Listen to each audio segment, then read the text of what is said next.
بسم اللہ الرحمن الرحیم۔ ناظرین السلام علیکم، میں ہوں آپ کا میزبان صابر شاکر۔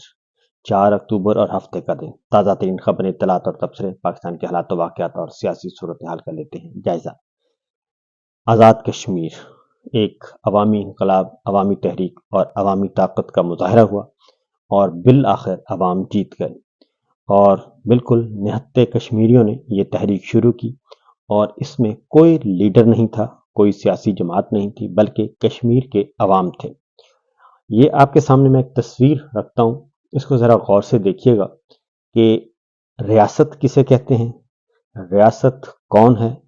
ریاست عوام ہے، اور عوامی طاقت کے سامنے بڑے بڑے ٹینک، بڑی بڑی توپیں، بڑے بڑے جہاز اور گولیاں، لاشیں، سب کچھ بیکار ثابت ہوتے ہیں۔ یہ ایک تصویر آپ کے سامنے اس وقت نظر آ رہی ہے۔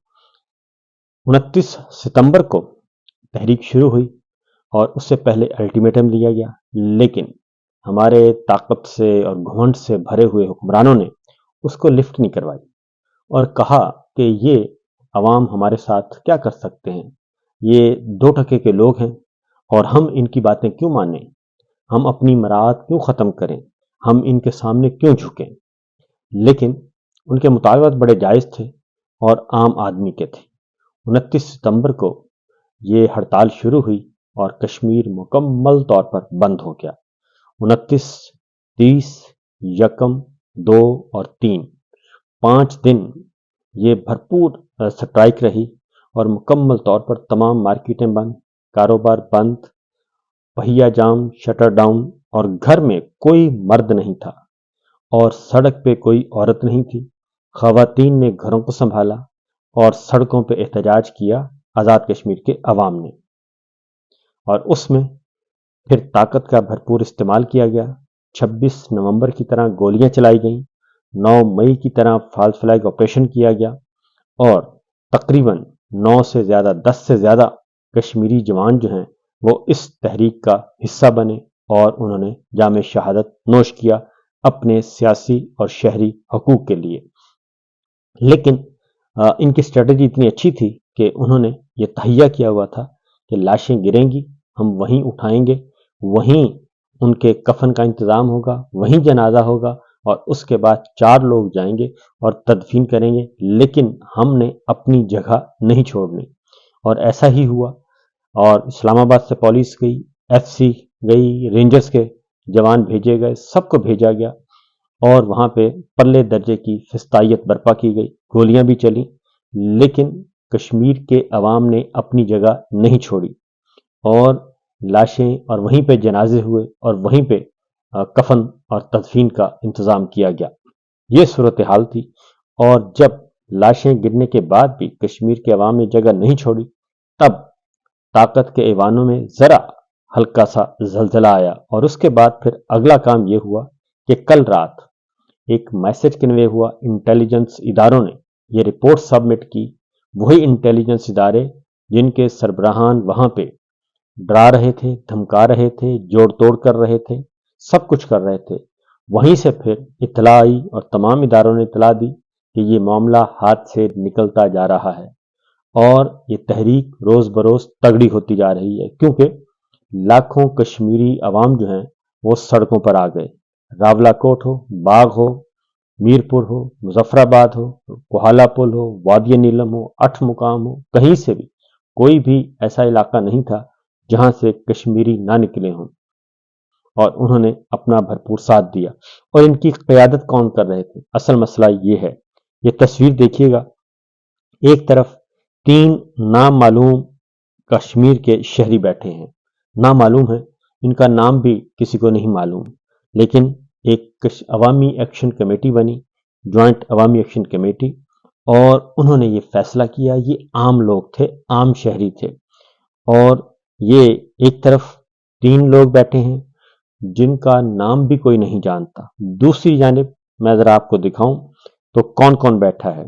جناب وفاقی وزیر طارق فضل چودھری صاحب، جناب قمر زمان قائرہ وفاقی وزیر رہ چکے ہیں، پیپلز پارٹی کے سرکردہ رہنما ہیں، اور اس کے بعد احسن اقبال صاحب وفاقی وزیر، جناب راجہ پرویز اشرف صاحب سابق وزیر اعظم، साबिक स्पीकर कौमी असम्बली, उसके बाद बैठे हैं जी अमीर मुकाम साहब, वफाकी वजीर सरदार यूसुफ साहब, वफाकी वजीर मसूद साहब, सदर आज़ाद कश्मीर अमेरिका में साबिक सफ़ीर पाकिस्तान के, और उनके साथ दो साहब और बैठे हैं। और इस तरीके से एक और साहब हैं जिनकी तस्वीर मुझे नज़र नहीं आ रही, हाँ जी राना सनाउल्लाह साहब नज़र आ गए मुझे, राना सनाउल्लाह साहब, ये साहब बैठे हैं। और अब से एक दिन पहले, 2 दिन पहले मुस्लिम लीग नवाज, लीगी वज़रा, लीगी सोशल मीडिया ने इनको भारतीय एजेंट कहा, इनको रा का एजेंट कहा, लेकिन वो अपनी बात पर कायम रहे, डटे रहे। और फिर कल रात सारी रात उनके सामने सर निगू, हाथ सर जोड़े बैठे रहे और सर झुकाए बैठे रहे, और उन्हीं जिनको ये एजेंट कह रहे थे। और बिल आखिर तमाम के तमाम मुतालबात मान लिए गए, और मुतालबात मानने के बाद फिर दस्तखत हुए, और पूरी एक तरफ ताकत के ईवानों के चश्मो चराग बैठे हैं, और दूसरी जानिब आम कश्मीरी अवाम बैठे हैं, और बिल आखिर वो लड़ाई जीत गई। उसकी वजह यह है कि आज़ाद कश्मीर में इस्लामाबाद से पुलिस भेजी गई। जब उन्होंने वही हरकतें करने की कोशिश की, बेतौकीर करने की कोशिश की, तो उनकी भी पिटाई हुई। अच्छे मनाजर नहीं थे, बिल्कुल अच्छे मनाजर नहीं थे कि वर्दी की इस तरीके से बेतौकीरी की जाए। लेकिन मामला वही है कि पंजाब में भी ये सब कुछ हो चुका, खैबर पख्तूनख्वा में भी हुआ, बलूचिस्तान में भी हुआ, और इस्लामाबाद में भी हुआ, हर जगह ये हुआ, और रिजीम चेंज ऑपरेशन के बाद हुआ। लेकिन कश्मीर के अवाम ने इस बेतौकीरी को बर्दाश्त नहीं किया और इस बेतौकीरी के सामने डट गए। यही कुछ आज़ाद कश्मीर की पुलिस के साथ हुआ, और फिर यही कुछ एफसी के साथ हुआ, और एफसी के जवानों ने गोली चलाने से भी इनकार किया। मुजफ्फराबाद पुलिस, आज़ाद कश्मीर की पुलिस ने गोली चलाने से इनकार किया, और ऐसा भी हुआ। और उसके बाद इंटेलिजेंस इदारों की रिपोर्ट थी कि जनाब इनके सामने हम नहीं खड़े हो सकते, नंबर 1। नंबर 2, अगर हमने ऑपरेशन किया तो लाशें गिर जाएंगी, और 200, 250, 300 ये लाशें गिर सकती हैं। लेकिन उसके बाद भी इस बात की कोई ज़मानत नहीं कि जनाब सूरत हाल उसके बाद भी काबू कर ली जाएगी। उसकी रीज़न ये है कि 26 नवंबर को इस्लामाबाद में ये हरकत की गई, और गोली का हुक्म दिया गया, और गोली चलाई गई। और उससे पहले मोहसिन नकवी साहब आए और अता तारड़ साहब आए, 2 वजीर आए, और दोनों वजीरों ने कहा कि ये तो 5 मिनट का काम है, गोली के यूं छट्टे मारेंगे, रेंजर्स को हुक्म देंगे और ये ब्लू एरिया साफ हो जाएगा। फिर उन्होंने वही काम किया। लेकिन उस दिन खैबर पख्तूनख्वा के अवाम, और पंजाब के अवाम, पिंडी के अवाम, इस्लामाबाद के अवाम, उस दिन इतनी ज़्यादा गोलियां चलाई गई रात की तारीकी में, और उन्हें वहां से निकलना पड़ा, और लाशें वहां भी गिरी थीं। और फिर उसके बाद जब लाशों का पीछा किया गया तो फिर मतीउल्लाह जान को हॉस्पिटल से उठा लिया गया। तो ऐसा भी हुआ, लेकिन कश्मीरियों ने वो गलती नहीं की, और कश्मीरी अवाम ने डट कर मुकाबला किया। लिहाजा ये भी रिपोर्ट हुई कि अगर ये हमने इतने बंदे मार भी दिए और उसके बाद हालात बिगड़ जाएंगे, और फिर लगेगा आज़ाद कश्मीर में कर्फ्यू, और अगर कर्फ्यू लग गया तो फिर ये इंटरनेशनल खबर बनेगी। क्योंकि भारत जो है वहाँ से जो रिपोर्टिंग हो रही थी, और एमनेस्टी इंटरनेशनल और इंसानी हकूक़ की तंजीमें आज़ाद कश्मीर में जो कुछ हुआ पिछले 5 दिनों में, उसके बारे में ऑलरेडी अलर्ट भी जारी कर चुकी और तहकीकात का मुतालबा भी कर चुकी, जो कि वहाँ पे लाशें गिराई गई। तो बहरहाल कल आज़ाद कश्मीर के अवाम जीत गए, और नेपाल, श्रीलंका और बांग्लादेश की तर्ज का से बचने में कामयाब हो गए हमारे ताकतवर हुक्मरान, और उनके मुतालबात मान लिए गए। लेकिन अभी भी बहुत स्मार्ट प्ले किया कश्मीर के अवाम ने, और उन्होंने 3 रोज़ा सोग का ऐलान कर दिया है। और 3 रोज़ा आज़ाद कश्मीर में सोग, जो शहदा इस तहरीक का हिस्सा बने, जिन्होंने अपनी जान के नजराने पेश किए, उनके लिए 3 रोज़ा सोग का ऐलान कर दिया है। इस तरीके से वो देखेंगे कि इन 3 दिनों में हमारे मुतालबात पर जो दस्तखत किए गए हैं उस पर अमल दरामद होता है या नहीं होता। और अगर नहीं होगा तो यही 3 रोज़ा सोग का जो ऐलान है, ये दोबारा से एक खौफनाक तहरीक की सूरत में दोबारा से बल्कि कई गुना ज़्यादा शिद्दत के साथ ये दोबारा उभरेगा। लिहाजा तवक्को यही की जा सकती है कि हमारे जो हुक्मरान हैं वो कोई हरकत ऐसी नहीं करेंगे और मामले को ज़्यादा नहीं गड़बड़ करेंगे और जो मुआहिदा हुआ है उस मुआहिदे पर अमल करेंगे। अब आते हैं जी अगली खबर की तरफ, और ये तो हमारे हुक्मरानों को पहली शिकस्तफाश हुई है, शिकस्तफाश जिसका उन्होंने तवक्को नहीं थी। अब अगली खबर है जनाब, वो है हमारे जो अमन मुआहिदा किया गया, अमन मुआहिदे के बारे में झूठ पे झूठ बोला जा रहा है। और अब सदर ट्रंप जो हैं वो मैदान में हैं। सदर ट्रंप ने जैसे नरेंद्र मोदी को, भारत को गंदा किया था पाक भारत लड़ाई के बाद कि किस तरीके से उन्होंने जंग बंद करवाई थी और भारत की रिक्वेस्ट पे हुई थी, लेकिन भारत मानने के लिए तैयार नहीं था। तो अब चूंकि ये हमारे मुस्लिम हुक्मरान जो हैं वो अमन मुआहिदा करके आए हैं, दस्तखत करके आए हैं, पाकिस्तान उसमें शामिल है, शहबाज शरीफ साहब थे, इसहाक डार साहब थे, हमारे सिपा सलार थे, ये सब के सब वहां पे दस्तखत करके आए हैं। कल इन्होंने ये हरकत की इसहाक डार साहब ने, और उन्होंने कहा कि जी वो तो कोई और मुआहिदा था और हमारा कोई और मुआहिदा था। तो हुआ ये है कि इनका जो ड्राफ्ट था मुस्लिम हुक्मरानों का, उस ड्राफ्ट को तो प्रेसिडेंट ट्रंप ने एक साइड पे रखा, और जो ड्राफ्ट था जिस पे इत्तफाक किया नेतन्याहू ने, उसको मुआहिदे का हिस्सा बनाया। और अब वो बता दिया, उन्होंने एक ट्वीट भी किया और उन्होंने बताया कि ये एग्रीमेंट जो हुआ है इसमें मिडल ईस्ट के तमाम हुक्मरान और सराउंडिंग एरियाज के तमाम ममालिक वो शामिल हैं। मतलब पाकिस्तान का नाम उसमें दर्ज नहीं, लेकिन पाकिस्तान भी उसमें शामिल है।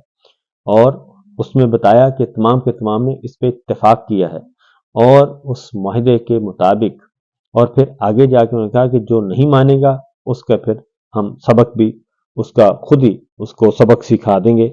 ये भी हुआ। तो उसके बाद ये सदर ट्रंप का ड्राफ्ट आपको नजर आ रहा है, मुआहिदा बल्कि नजर आ रहा है, और उन्होंने वाज़ेह तौर पर यह बात कही। अब इसहाक डार साहब कौन सच्चा है कौन झूठा, मैंने एक डाला, मैंने कहा जी जरा अवाम की राय पूछ लेते हैं कि अवाम क्या कहते हैं। तो मैंने एक पोल करवाया है और पोल अभी तक जारी है, और उसका नतीजा जो है मैं आपको बता देता हूं।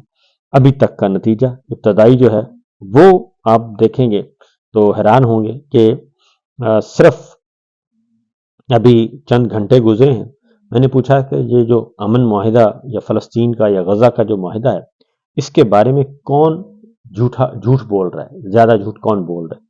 तो शहबाज शरीफ साहब के बारे में 40% है, इसहाक डार साहब के बारे में 55% है, और सदर ट्रंप सिर्फ 5% है। यानी 95% इसहाक डार साहब और शहबाज शरीफ साहब झूठ बोल रहे हैं, और जो बात सदर ट्रंप कह रहे हैं वो 95% दुरुस्त है। और वो ये कह रहे हैं, 95% अवाम ये कह रही है कि सदर ट्रंप ने जो बात की है वो सही है और ये झूठ बोल रहे हैं। ये इस वक्त की सिचुएशन है पाकिस्तान के अवाम की। ये बात जहन में रखिएगा कि ये समझते हैं कि शायद पाकिस्तान के अवाम जो हैं वो बेवकूफ़ हैं, तो वो हरगिज़ बेवकूफ़ नहीं हैं, बल्कि वो बहुत ही शऊर रखने वाले लोग हैं, और उन्हें पता है कि इस वक्त दुनिया में क्या हो रहा है, कौन सच्चा है और कौन झूठा है। थोड़ी देर पहले सदर ट्रंप ने हमास का जो जवाब है वो भी ट्वीट कर दिया, और वो साथ साथ बाकायदा तौर पे एक सहाफ़ी की तरह, एक अच्छे रिपोर्टर की तरह जो है वो ट्वीट करके बता रहे हैं कि जनाब इस वक्त ये डेवलपमेंट हो रही है। दूसरी जानिब हमास ने ये मुआहिदा मुस्तरद कर दिया है, शराइत अमन मुआहिदे की शराइत मुस्तरद कर दी हैं, और उन्होंने कहा है जब तक फ़लस्तीन आज़ाद फ़लस्तीन रियासत नहीं आएगी तब तक इस पे हम अमल नहीं करेंगे और हमारी तरफ से जंगबंदी नहीं होगी। दूसरी जानिब जो सिचुएशन है वो आप को मैं बता दूं कि इसहाक डार साहब क्या कहते हैं। कहते हैं जी वजीर आजम ने ट्रंप के पहले ट्वीट के जवाब में ट्वीट किया, इस वक्त तक हमें मालूम नहीं था कि ड्राफ्ट में तब्दीलियां की गई हैं, जो हमें कबूल नहीं। फ़लस्तीन के मामले पर हमारा वही मौक़िफ़ है जो कायदे आज़म का था। तो कायदे आज़म का मौक़िफ़ तो ये कभी भी नहीं रहा कि आप जाके सरेंडर करके आ जाएं, और सरेंडर पेपर पे साइन करके आ जाएं, खुफिया डील करें, खुफिया मुज़ाकरात करें। कायदे आज़म से आपको कितना लगाव है वो तो 14 अगस्त को पाकिस्तान के अवाम ने, दुनिया भर के पाकिस्तानियों ने देख लिया कि आपने उनकी तस्वीर भी गायब कर दी और ख़बरों में उनका तस्करा भी गायब कर दिया। ये तो है आपकी मोहब्बत। हकीकत यही है कि जो सदर ट्रंप हैं उन्होंने वो अपडेट करते जा रहे हैं और उन्होंने जैसे नरेंद्र मोदी को झूठा साबित किया, अब वो आपको भी ऐसा ही झूठा साबित कर रहे हैं कि जो बात मेरे साथ तय करके गए हो उसी बात पे कायम रहो, क्योंकि उसका रिकॉर्ड मौजूद है। तो ये सिचुएशन है, ये सूरत हाल है। सदर ट्रंप ने साथ ही एक धमकी भी दे दी है और जो कि अलार्मिंग है, खतरनाक है। और उन्होंने कहा है कि इतवार की शाम 6 बजे तक मुआहदा न हुआ तो हमास पर क़यामत टूट पड़ेगी, जबकि उससे पहले ही जो गजा में क़यामत टूट पड़ी है वो एक अलमनाक वाक़या है और वहाँ पे सब कुछ हो रहा है। फिर इसराइल ने समूद फ्लोटेला की आखिरी कश्ती को भी रोक लिया है और 43 कश्तियों पर मुश्तमिल बहरी बेड़े की तमाम कश्तियां और इसमें सवार तमाम 500 रजाकार गिरफ्तार कर लिए गए हैं, जिसमें सेनेटर मुश्ताक भी शामिल हैं और पाकिस्तान के दीगर अरकान भी शामिल हैं। और हुकूमत ने अभी तक इस सिलसिले में कोई हरकत नहीं की कि इस पे कोई आवाज़ बुलंद करे, जबकि बांग्लादेश में, यूरोपीय ममालिक में बड़े बड़े लाखों के मुजाहरे हो रहे हैं, लेकिन पाकिस्तान में मुकम्मल तौर पर पाबंदी है। तो ये है सिचुएशन, ये है सूरत हाल। बाकी खबरें इंशाल्लाह अगले व्लॉग में। इजाज़त दीजिए, अल्लाह हाफिज़।